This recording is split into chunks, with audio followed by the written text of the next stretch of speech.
But in the first half hour of the show, I've mentioned before in previous shows that we're going to have Latino Memphis on the show, and I have Shawn Roberson here in the studio, and we're going to talk about President Obama's immigration reform, executive order, and then also talk a little bit about what Latino Memphis is doing right here in the Mid-South. And his position, he's the Director of Policy and Advocacy, which means he has a big job trying to make sure you know what's going on in the Latino community. You're watching Dialogue with Deidre. When we come back, my hope is that you're going to go to our Dialogue with Deidre Facebook page, post a question for Shawn or Debra so we can ask them live on the air. We'll be back in a moment.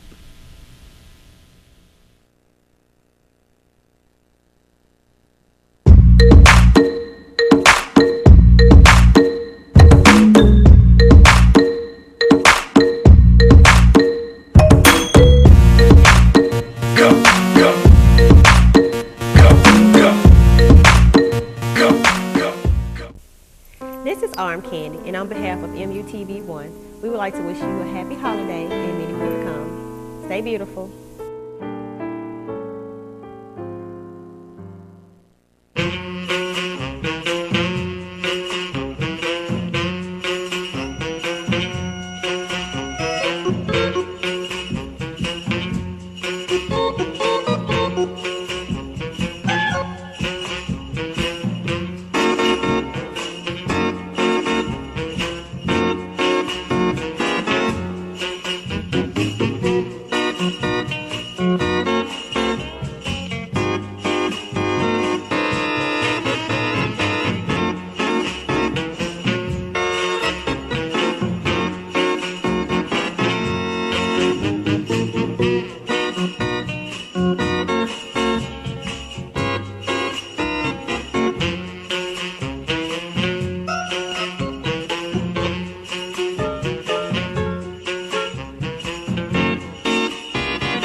So they say it's a man's world? I don't see anybody's name on it. While they were doing their thing, we slowly changed our own. Today, women can do anything men can do. And there's one thing we're even better at.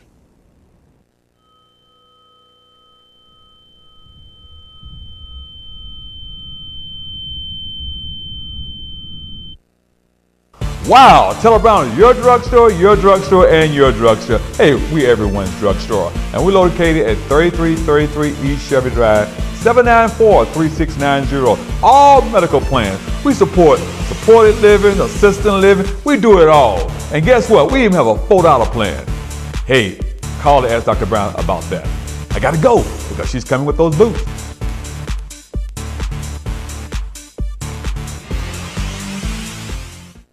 The Carter Malone Group is a full-service public relations agency. Celebrating 10 years of being in business, the Carter Malone Group is located in Midtown Memphis and represents clients across the country. No matter what size your business, if you are interested in promoting your product or service and increasing your market share, contact the firm that can help you meet your goals. The Carter Malone Group. Call 901-278-0881 today.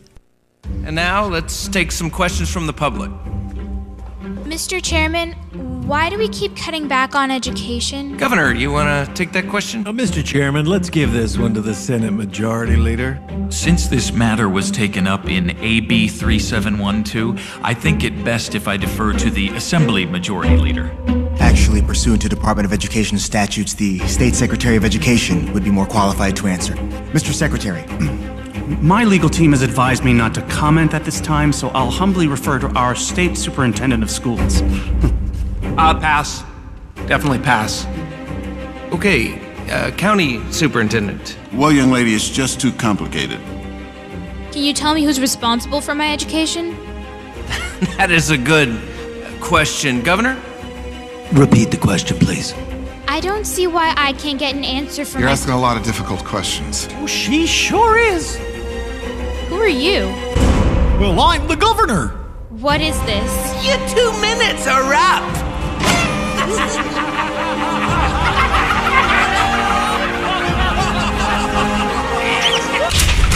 Stop the circus. Contact your legislators at thisbudgetblows.com.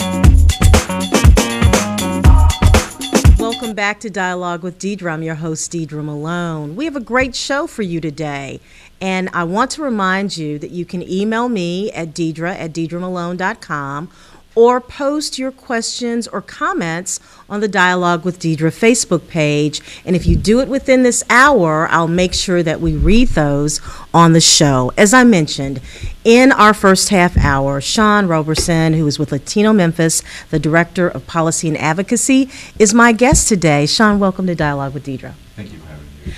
I wanted to talk to you about President Obama's speech he made a couple of weeks ago about the executive order that he has on immigration. I know since he's been in office, well, even before he was in office, he campaigned on immigration reform, trying to make sure that some things happen. Over the course of the last 5 to 6 years, I guess he and the Congress have gone back and forth. There might have been some legislation potentially coming out of the Senate, but the House would never come together on it. So I guess he made the decision that he didn't know what the Congress is going to be like really in January and how they're going to react to it. So I guess he decided to just put that executive order down and say, this is what I want to do. As a staff member of Latino Memphis, what are your thoughts on what he's recommending? Well, we appreciate the president for taking this step and creating this executive action. However, this is only a short-term relief. We're putting a Band-Aid on it. Saying that, though, we do recognize that this is going to benefit thousands of immigrants right here in the Memphis area. The problem is we need our executive branch and our congressional branch to come together and create a long-term solution that will benefit millions, including businesses. There are studies showing that it has positive economic benefits. And we have to understand that immigration reform is more than just providing a pathway to citizenship, but like the Senate bill that was passed in July of 13, it also focuses on border security and H-1 visas and student visas. So it's much broader than just allowing immigrants to become citizens. It sure is. And so what would your hope be for, the president did make, it's a step, it's a big step. So what is your hope for now that he has the executive order? What would you like to see happen in January? Well, with the new Congress, we would like to see the Senate, who has already passed the Senate bill last July, or 13, to come forward with the House and put together a bill that they can agree on and that the president can agree on, and they can sign it, and we can have a long-term solution, something that would provide that 13-year pathway to citizenship that the Senate bill provided. There is power in the Latino block of voting. We've seen that over the course of the last, 2 for sure presidential elections. Latinos are now becoming, or if they're not, they are the minority in this country. With that type of political power, do you think the Latino community is using it? Well, I feel like in areas of the country they are. We still have some work to do in this part of the country. There are areas where they have been more organized and they're using that. But I would say all across the country, both parties are starting to realize that we better start paying attention to the Hispanic community. Exactly. So, talk to me about Latino Memphis here locally. What's the mission? What do you guys do there? So at Latino Memphis, we're a nonprofit organization that works for the betterment of the Hispanic community and justice, education, and healthcare.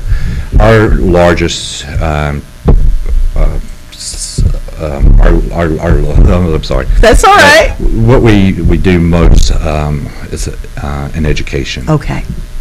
Education in terms of educating the community on the needs of the Hispanic community, or education in terms of advocating for some of those needs? So we have 4 different branches in Latino Memphis and then a support staff around those. And the first one is the El Centro, where people come in from the streets. They'll have a number of requests that they may have, from very simple to very complex. Okay. And then they pretty much route them to the right person. Okay. Then we have legal services. We have an immigration attorney on staff that helps with any type of immigration issues. And then my branch, which is the Policy and Advocacy and Civic Engagement. But then the one that we focus on mostly, Abrando Partes, which is our students.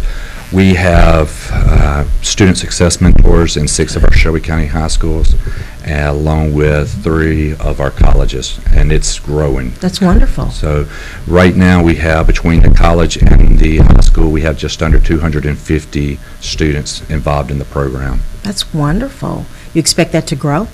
Oh, absolutely. Yeah. What about, we know, and we've read in the media a great deal, Latinos or Hispanics in this community are targeted for crime. Is Latino Memphis working with the Hispanic community on trying to learn how to protect themselves, how to engage the Memphis Police Department? What's your advocacy like in that area?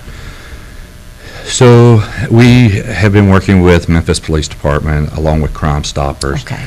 We are hosting an event, or actually the Crime Stoppers in conjunction with Latino Memphis in the city, we're hosting an event at Geisman Park next week. And we're going to invite the community so they can come out and they can hear from the police department on ways that they can actually report crimes, because a lot of immigrants are scared to report crimes. So we're working with them on different ways that they can report crimes without having to actually come forward and get caught up in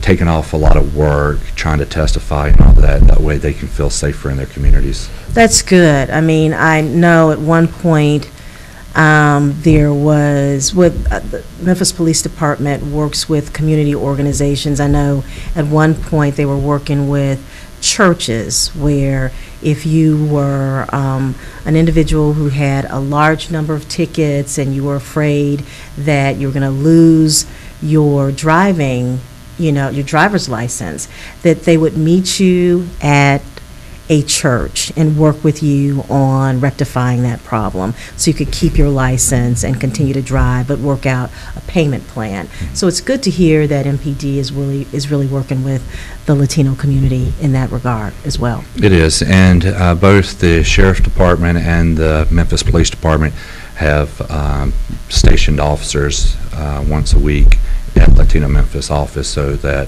the community can come in and speak to an officer and file a report. So that there's not that fear of having an officer show up at your front doorstep.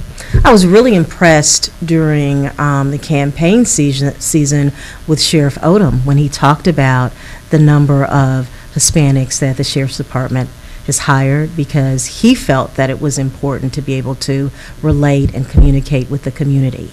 And so I was very impressed with that. Yes, and it's one of the things that Latino Memphis has been working on for a while. We're trying to increase the number of bilingual officers and dispatchers. Well, you really need to continue to do some work, I think, in the dispatcher area, because I know at least a couple of months ago they didn't have any, and so my hope is that they'll have that opportunity. I think I was so proud of the fact that when Mayor Rout appointed me to Shelby County 911. One thing that we did do was at least hire, engage a system where there would be translation. Mm-hmm. But I don't think much has been done since that. Yeah, it definitely has. I think the police director and the sheriff, they both know that there's a need. They've recognized the need, and it's just really trying to figure out a way to fill that need. So, Shawn, what would you say to, I actually was in a meeting this morning at 7:30, and I was talking to a young lady who is originally from Venezuela. And she said to me, Deidre, you may disagree with my position on the president's immigration executive order. And I said, well, why would I do that? She said, let me tell you what I think. She said, I think that more undocumented immigrants need to come in the right way. I said, why would you say that? And you've been here 13 years. Why would you say that? And she said, because it hurts the children. And she said, because the children will pay, because if they, come up and go to high school and graduate, there may not be as many opportunities for them to go to college or for them to, really kind of assimilate into the community. What are your thoughts on that, Shawn? Well, we would love to be able to say, do it the right way, but saying that and doing it is two totally different things. It's not as easy to do it as it is to say it. Everyone thinks that there's this line and there's this building right there at the border, and you just get in the line and you go through there and you provide them the proper documentation, they give you a stamp and you're in. It's not that simple. Talk to me about the process. How is the process? What is the process like? Is it 13 years, did you say? Well, so the Senate bill was going to provide a 13-year pathway to citizenship. Mm-hmm. The process right now, it would be very difficult for me to really elaborate on because it's so complex. It's so difficult. There are people who come into this country the right way. Mm-hmm. They have a visa, they're working to get citizenship, they get their legal permanent residence, and they will be in the country working on citizenship for 20 years before they even get it. Wow. So it's not so there's cut like and dry. Set criteria then that they would have to meet? In the bill that we were hoping to see passed, it would be a better idea of what steps to take so that you know what you have to do. It's not as much as trying to make it simpler to get citizenship, because these people in the Senate bill are going to have to take civics classes and English classes, pay taxes and fines, but it at least gave them a list of jobs, tasks to do that they can check off, that they know that they're getting closer without just kind of being in limbo. Let me just say, I quite frankly think that all of it's kind of a bit much when this is a country that's built on immigrants. And so, some folk wanted to come here, some folk didn't want to come here, but but they're here, right? And so it shouldn't be a complicated process. If you are wanting to come here and work and be a citizen of the United States that pays taxes, wants to raise your family, wants to be an upstanding citizen, the process should be a real simple one, I think. And it's easier for people to say that you need to do it the right way, like I was saying, because they're not putting themselves in those people's shoes, you know. Yes. As I feel as a parent that my main priority should be my child. And if I'm living in a country that's very violent and I know that my child is going to be raped or murdered or whatever else, then I'm going to do whatever it takes to get my child out of that environment. And if that meant cross the border, then that's what I would do. One of the things that we have to understand, though, we always think that when we talk about people that are undocumented, we always think that they came across the southern border. Right. We have to stop looking at everyone that's undocumented as Hispanic and every Hispanic is undocumented, because that's not the case. Over 40% of undocumented people right here in the United States are people that started here on visas, and maybe they overstayed their visa, or their visa expired and they didn't realize it, and then once it did, they received the documents to their address telling them, you're undocumented, you're supposed to self-deport. I'm glad you make that point, because in my days when I worked at St. Jude, there were a lot of individuals from other countries who were here on work visas. And so people come to this country all the time for employment. They're recruited to come. And so maybe their documentation runs out, or maybe they're in the process. Maybe they don't want to be a citizen of the United States. Maybe they want to continue to be a citizen of Brazil or Mexico or whatever, but still work here, and they should have that opportunity. Absolutely. And there was a big push last year from the Silicon Valley group. You saw Mark Zuckerberg and Google and all of them. They were really pushing for immigration reform, because we have a very few number of H-1 visas, the high technology visas that people like St. Jude employees would work on. And they want to increase the number, because in the United States, because of the limited number, when they open up the process to apply for them, they're usually gone within 2 or 3 days. Okay. So they want more visas so that they don't have to take their companies to other countries where they can find workforces that are more trained, like STEM field trained, than what we're getting here in the United States. Okay, so Shawn, what else would you like for our viewers to know about the work that you're doing at Latino Memphis? Well, you know, I would really invite people to visit the website and visit our office and learn more about Latino Memphis. A lot of people have a misconception of what we do and about our position and our stances. You'd be surprised that a lot of the positions that we take are probably very similar to what you would also believe in. And I would just invite you to learn more about Latino Memphis. How long have you guys been around? I believe they're going on 17 years. Wow, it's been a long time. That's incredible. That's wonderful. I want to invite you back. You're welcome to come back anytime. I want to hear what you're doing when you start going to Nashville and D.C. and lobbying and trying to get our elected officials to do what they need to do for our Latino community here in Memphis and Shelby County. I want you to come back and share with us what you're doing. All right, thank you. All right, thanks so much, Shawn. You're watching Dialogue with Deidre. When we come back, we're going to have a conversation with civil rights activist Debra Davis about all of the activity last night at the National Civil Rights Museum's Freedom Awards. We'll be back in a moment.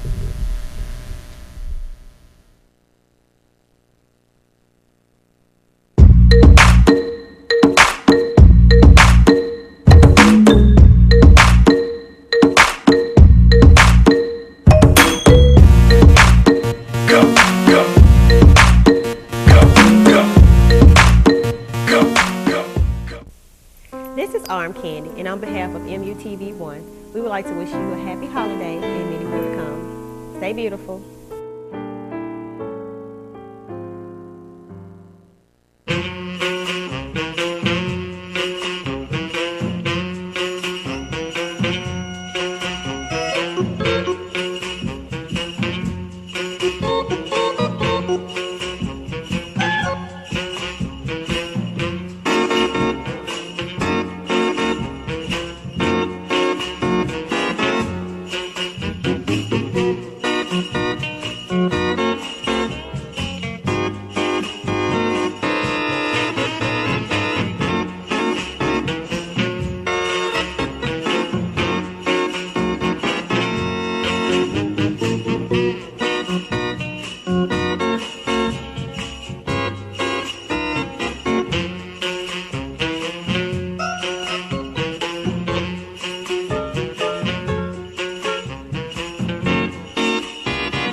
So they say it's a man's world? I don't see anybody's name on it. While they were doing their thing, we slowly changed our world. Today, women can do anything men can do.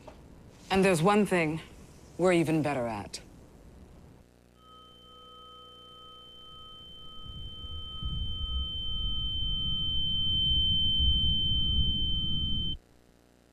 Wow, Teller Brown is your drugstore, and your drugstore. Hey, we everyone's drugstore. And we're located at 3333 East Chevy Drive, 794-3690. All medical plans. We support supported living, assisted living. We do it all. And guess what? We even have a $4 plan. Hey, call and ask Dr. Brown about that. I gotta go because she's coming with those boots.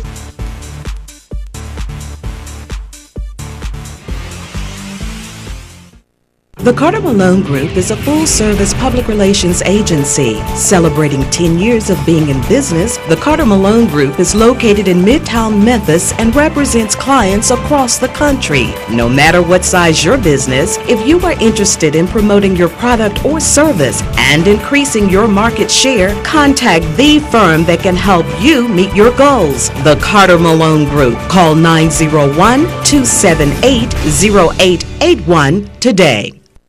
And now, let's take some questions from the public.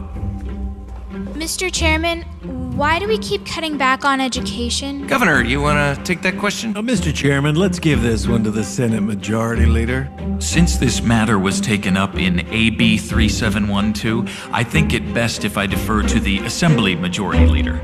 Actually, pursuant to Department of Education statutes, the State Secretary of Education would be more qualified to answer. Mr. Secretary. My legal team has advised me not to comment at this time, so I'll humbly refer to our State Superintendent of Schools. Pass. Definitely pass. Okay, County Superintendent. Well, young lady, it's just too complicated. Can you tell me who's responsible for my education? That is a good question. Governor? Repeat the question, please. I don't see why I can't get an answer from You're asking a lot of difficult questions. Oh, she sure is. Who are you? Well, I'm the governor. What is this? Your 2 minutes are up.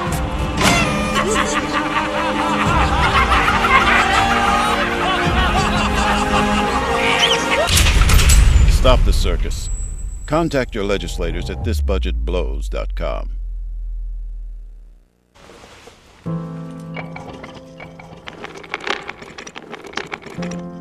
Maybe he's really focused. Hey, Michael. Michael.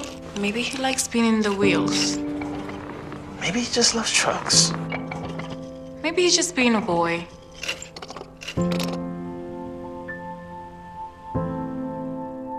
Preoccupation with objects is one early sign of autism. Learn the others today.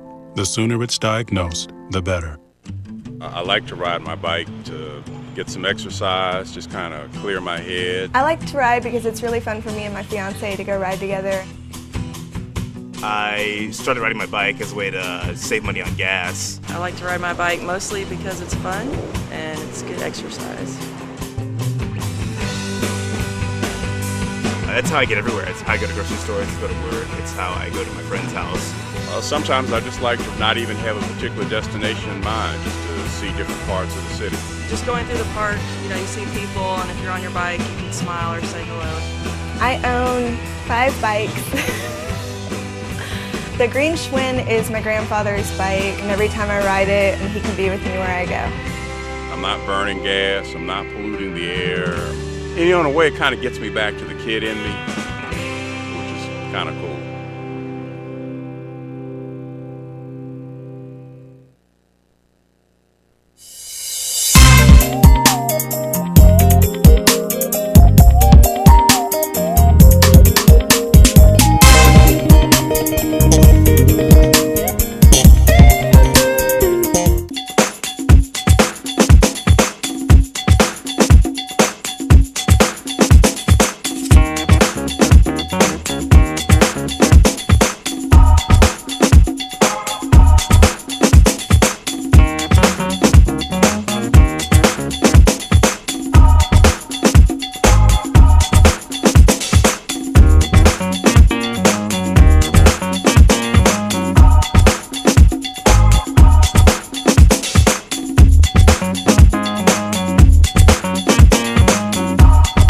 Welcome back to Dialogue with Deidre. I'm really excited about this last part of the show.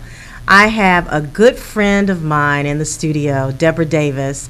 Deborah Davis is a civil rights activist, been a member of the Memphis branch of the NAACP for years. She's actually an officer, secretary of the local branch, but she came up in the civil rights movement. Her parents wouldn't have it any other way. We know her dad as the former mayor of New Chicago, Matthew Davis. Debra, welcome to Dialogue with Deidre. Well, thank you. I'm so glad you're here. I'm pretty glad this time. I was surprised to hear from you, but I'm really looking forward to this. You don't ever need to be surprised. You know, I talk to you all the time. Okay. And so Debra and I had an opportunity last night to attend the National Civil Rights Museum Freedom Awards. And this beautiful program, one of our good friends, Keisha Merritt, helped with some of the design on this. And so, Debra, what did you think about the program last night? Oh, it was probably the best Civil Rights Freedom Award banquet that I have gone to. I've been to several, but last night took it over the top. It was phenomenal. What was your favorite part? Oh, I had several favorites. Can I have several yes, favorites? have several. Have several. Okay. Special favorites aside from the honorees, they all were in a class by themselves. But special favorites for me was the entertainment. It was really off the chart. The ballet dances, the collage. Collage. I am not a fan of ballet. I never have been until last night. Last night was really special for me, watching them perform. Their movements were so powerful. They told a story, and the story that they told is what we're living every day. Mothers seeing their children dying, and they're crying, and the community is crying out. And they told that story, and it was very emotional for me. And they never said a word. They never just said their movement. Their movement was the song, Debra? I'm trying to remember. Was it Bridge Over Troubled Waters? Oh my God! It was, for me. It was mesmerizing. It was. And I'm not a big ballet fan at all, but their movements, and just like you said, they never said a word. Never said a word. But it was just, they were just so graceful. And they mesmerized the entire audience, and you could feel other people around you being emotional, and they got a really rousing standing ovation at the end of their performance. They did, and then we saw them at the dinner, and I even leaned over and said, "You guys were outstanding." I went to their table. You did? I was at the table, and I told them I never enjoyed ballet like that before, and I was really proud to have witnessed that. What about black violin? Oh. What can we say? What can we not say about black violin? I never knew black violin music could be so exciting. They had the whole house rocking. It was hip hop violin. It was like violin. Put your hand in the air, hands up. It was really good. Yes, it was. It was. And then, what did you think about the a cappella group? I don't remember. Delta. What was the name of the group? Delta. It was Delta Capella. Okay, I think that was the name. They were phenomenal. There was a young guy that did the solo part, and you could just tell by looking in his eyes that he was singing from his soul. I just thought the whole entertainment last night it was good. Just really outstanding. And then the honorees. Let's talk about the honorees for a moment. Right. Somebody that I have always been a big fan of is Charlene Hunter Galt. Those of us who have been in journalism for years would look up to African American women, African Americans in general, who were breaking the color barrier for journalism, and she's one. So she, had been with PBS forever. And so she received the International Freedom Award last night. And I thought her speech was really, really good. What did you think? It was emotional as well. She told the story of, in her introduction, they told the story of how she was one of the first 2 students to be admitted to the University of Georgia, I think it was. Filed a lawsuit. Yeah. She and I don't remember the gentleman's name, but then she went away to another college, but then when she won the lawsuit, they were admitted, and they were the two first African American. I can't imagine what that must have felt like to walk through those doors. But victory on one hand, but I'm sure fear. Can you imagine back in the 60s, fear, walking in, you know they don't want you there.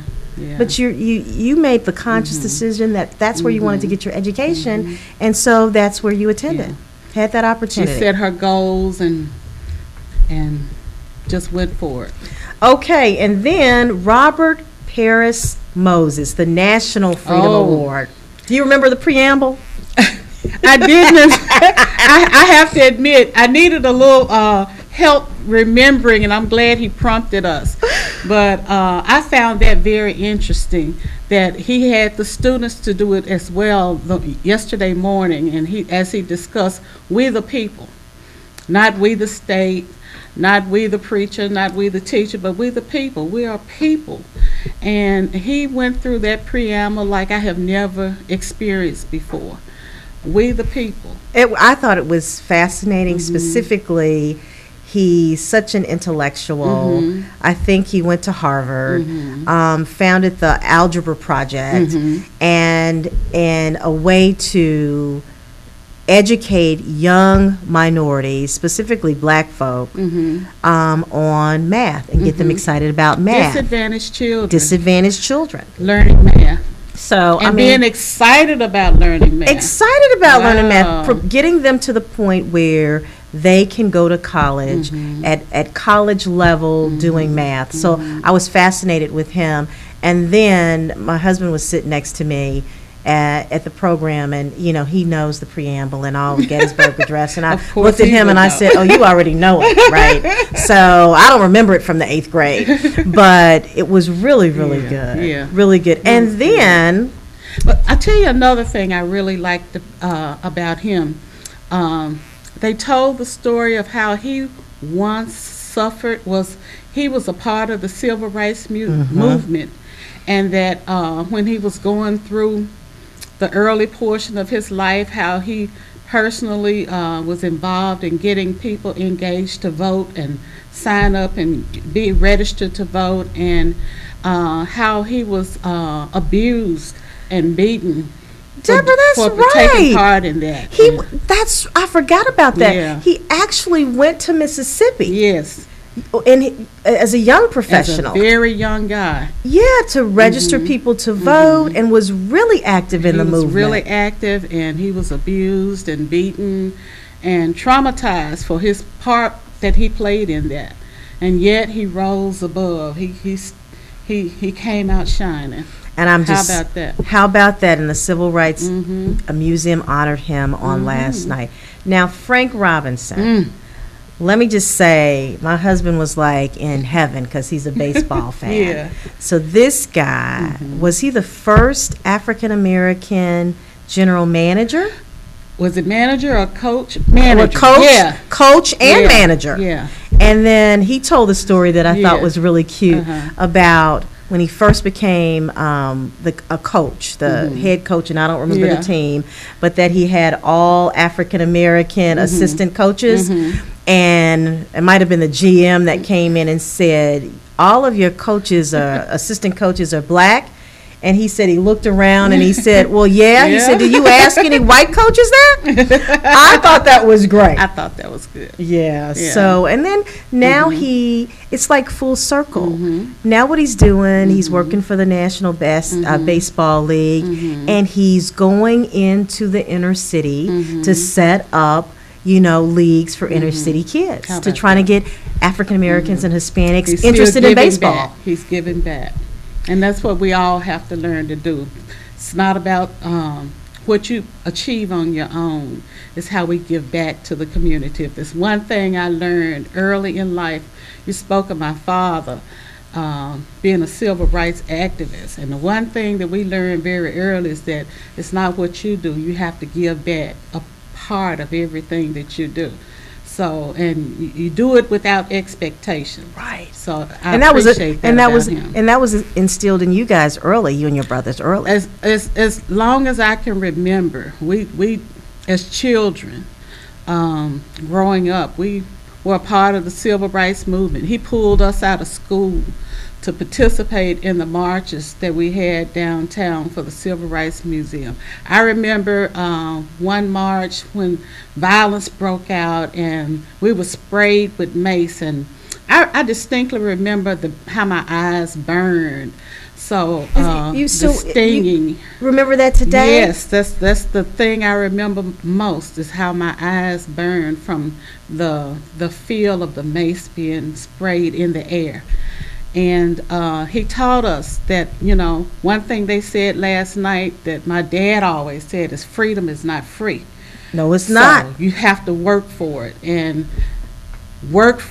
never give up and just keep pushing for that. So yeah, it was very young. We did volunteer campaign work before I could read what was on the flyer that the politicians were passing out. I was stuffing them in people's doors, so I didn't know what was on the little piece of paper, but that was a part of my life growing up. Well, let me just say, with all of my campaigns, you've been there. I have pictures of you when your hair was black.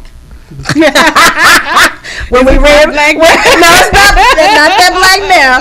When you need to do like I do, okay, and then when back in 1993, 95, when we ran for school board, you were there with your green T-shirt on, helping with the campaign all the way. And then your dad, I just have such fond memories of Mayor Davis, and I will forever call him Mayor Davis, because when I ran for the county commission and we had our headquarters on Chelsea, he'd have meetings in the headquarters. He brought people to the headquarters, Debra, to meet me and to meet about the community. Okay. I just will forever be grateful for knowing him. All right. All right, Debra. Okay. And so then Tom Brokaw. Yeah. Tom Brokaw, the Lifetime Achievement Freedom Award in Journalism. He was really good too. Really good. I didn't know until last night how extensive his work in civil rights movement and human rights in particular. I never knew until they capsulized all that last night. You see him on the news and he's a great journalist, but when it was presented last night, I thought that was phenomenal. And I also appreciated the fact that he acknowledged that if he had been a little darker, he would not, and he said it, not have had the opportunities that he had to, go from Sioux City to Atlanta to the nightly news desk. He acknowledged that he would not have had that opportunity, but as a white man, he did. He did. And then I also had never heard anybody Caucasian use the word redneck. And he actually said it like 3 or 4 times. And the rednecks this, and I said, oh my goodness. I was really shocked. Yeah. I don't even hear people say that today. It's like using the N-word, right? So, but his comments were really good. And then last but not least, I thought that it was very, very moving, the tribute that they gave to the outgoing president of the National Civil Rights Museum, Beverly Robertson. And kudos to her for 17 years of really putting that museum on the international stage. Exactly. She deserved that moment and much more. And I'm so glad that the board of directors saw that, had that, took the time and gave her that honor. I thought that was phenomenal. That was really, and she was very moved by it. She was shocked. She was you very could shocked. tell. She actually, that was the surprise of the night. They gave her an award. Yes. And then for Baptist Memorial Healthcare and Federal Express to actually put $25,000 each into the Beverly Robertson Endowment at the Civil Rights Museum. I thought that was very moving. That was good. And you could tell Bev is someone who really doesn't like a lot of accolades. You could tell she looked really uncomfortable. But it was just so deserving. She smiled her way through it. She really did. And she was looking like, really? She was so deserving. And then, but how about Keith Kyle's Billy Cowell's tribute. That was outstanding. Yeah.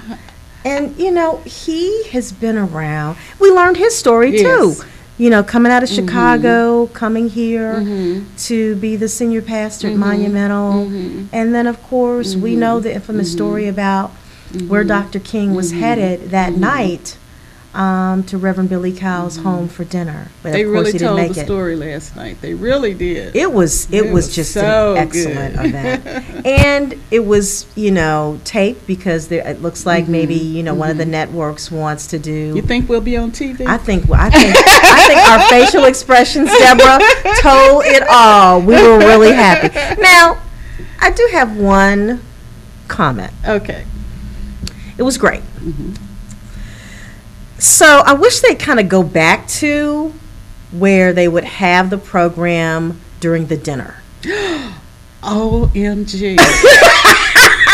Because who would have ever thought? Who wants to eat dinner at 9:30 at night? 9:30 at night, you're just being served dinner. That's you know, oh, wow, that's a biggie. And most doctors tell you, most, you know, people who want you to eat, you know, right and not gain all this weight, tell you don't eat after a certain period of time. That's something they really need to take a really critical look at. And, so what's the new president's name? We're gonna find a new president. Her name is. We're gonna find her in the book.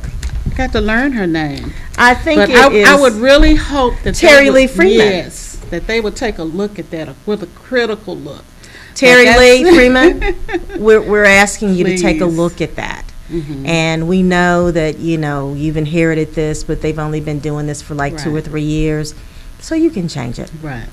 Most people are leaving work, rushing, trying to get dressed and come straight down there. The event starts at 6:30, so there's no time for a meal or a snack. And you could think, oh, I'm going to get dinner, but you never imagine that it's going to be 9:30. So. And, well, the producer of the show told us, we hope you have a snack in your bag, and we didn't know. We were like, what did she mean by that? Because we thought we were going to be out in an hour, but we weren't.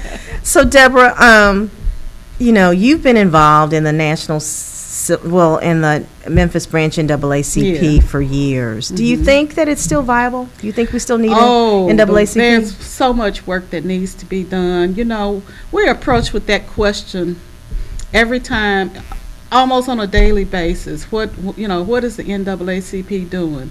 And it's really hard sometimes for me to grasp that people don't see the value of the NAACP. A lot of times we're at work, the attorneys are at work just for basic human civil rights. You know, people sometimes need help, they need assistance. And unless we speak up, unless we speak out, then the movement, you know, will die. There are so many issues in government, laws that are being created that really, you know, when you really think about the effects of certain laws, we have to have people that will stand up and make statements to say, no, this is not right. Voter education, voting rights, something as simple as requiring people to have certain identification to vote. And so many people are unable to obtain birth certificates, you know, if they're older people, you know, little things that keep them from voting. When you think about the number of people that died just for basic rights, just for the basics, and we take it for granted, you know, and I'll sing a song and a dance because many people just take it for granted. If you did not live through the movement, through the civil rights movement, I spend a lot of time with younger people that I know, and I make them listen to me when I tell the story how we had to march downtown and how I had to experience that mace in my face just for basic rights. Basic rights. So, well, Deborah, what do you say? We're going to wrap the show up, but with your final thoughts on this. What do you say to those professional minorities? And I won't just say African Americans because, the NAACP crosses over and they advocate for the rights for minorities in general. What do you say to those minorities who sit at home and all they're concerned about is their own little bubble, their own little world, and think that the NAACP doesn't have any effect on their lives? What one thing would you say to them to try and get them engaged? I can say to them that you didn't get there by yourself. Amen. Because you have a nice paying job now and you're able to walk around with good looking suits on and you have a home in the suburbs. That didn't just happen. Somebody died. There were people that died for you to have that right to live in your own world. Freedom is not free. Debra Davis, it has been a joy to have you on Dialogue with Deidre, and we will definitely have you come back. Thank you very much. So viewers, thank you so much for watching our show. I hope you enjoyed our show today. We will be back on Monday, and then on Monday, what we're going to do is we're going to talk to you about a contest that we're going to start right here on the M1 network. I'm excited about it. It's going to be a social media contest, and you're going to hear more about it on Monday. You are watching Dialogue with Deidre. Make sure you go like the Dialogue with Deidre page. Make sure you email me at deidre@deidremalone.com to let me know about our shows. And if you have a topic that you'd like to learn more about, we may even have a person come on our show and talk about that topic. So just let us know. We want to hear from you. I hope you have a great rest of your week. And I'm Deidre Malone. Thanks for watching.